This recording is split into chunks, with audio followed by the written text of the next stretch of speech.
और हमारे पूज्य गुरुदेव ने कहा कि भगवान ने हमें 24 घंटे दिए हैं, भगवान ने हमें एक दिन दिया है और उसमें भगवान ने हमें पूरा स्वस्थ शरीर दिया है। आप जब आपका जन्म हुआ था तब भगवान ने आपको पूरा स्वस्थ शरीर दिया था है, कोई दिक्कत नहीं थी आपके शरीर में। अब बिगाड़ने का काम आपका है। अब बोल रहे हो कि हमारा शरीर तो ऐसा हो गया, भगवान ने हमें ऐसा दिया। भगवान ने आपको बिल्कुल स्वस्थ शरीर दिया था, लेकिन आपने उसको उपयोग ही ऐसा करा कि आपने कुछ नशा करा तो आपका शरीर बिगड़ गया। आप कुछ गलत कर्म में लग गए तो आपका शरीर बिगड़ गया।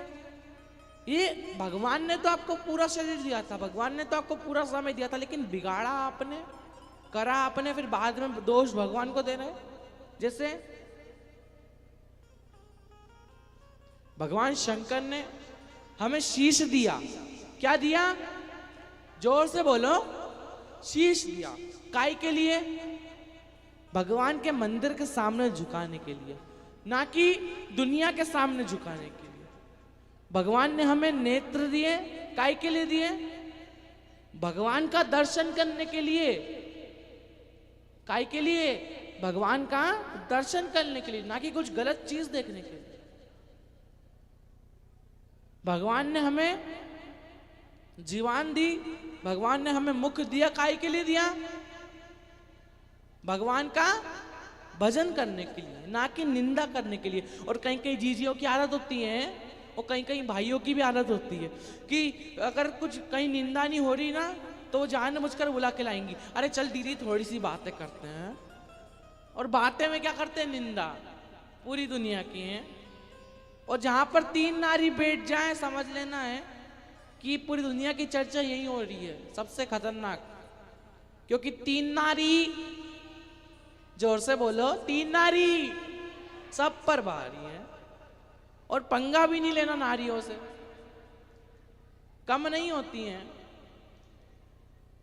वो जितनी भोली हैं उतनी तेज भी हैं, जितनी भोली है उतनी तेज भी है, क्योंकि शिव की भक्त हैं। जितना भगवान भोले हैं उतना खतरनाक गुस्सा भी आता है भोलेनाथ। और भोले के भक्त बड़े भोले होते हैं, बहुत भोले। जब और भगवान शंकर ने हमें हाथ दिए, काय के लिए दिए? भगवान के मंदिर के सामने जोड़ने के लिए, किसी पूज्य संत के चरणों की सेवा करने के लिए, ना कि दुनिया के सामने जोड़ने के लिए, ना कि कुछ गलत कर्म करने के लिए। भगवान ने हमें हाथ दिए हैं, उसका उपयोग सही करना है। भगवान ने हमें पांव दिए, भगवान ने हमें पैर दिए, ना कि किसी मदिरा की दुकान पर जाने के लिए। भगवान ने हमें पैर दिए भगवान के मंदिर जाने के लिए, तो उसका उपयोग सही करो।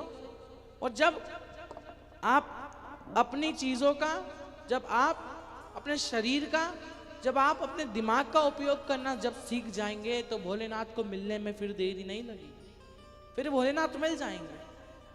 और आज का अभी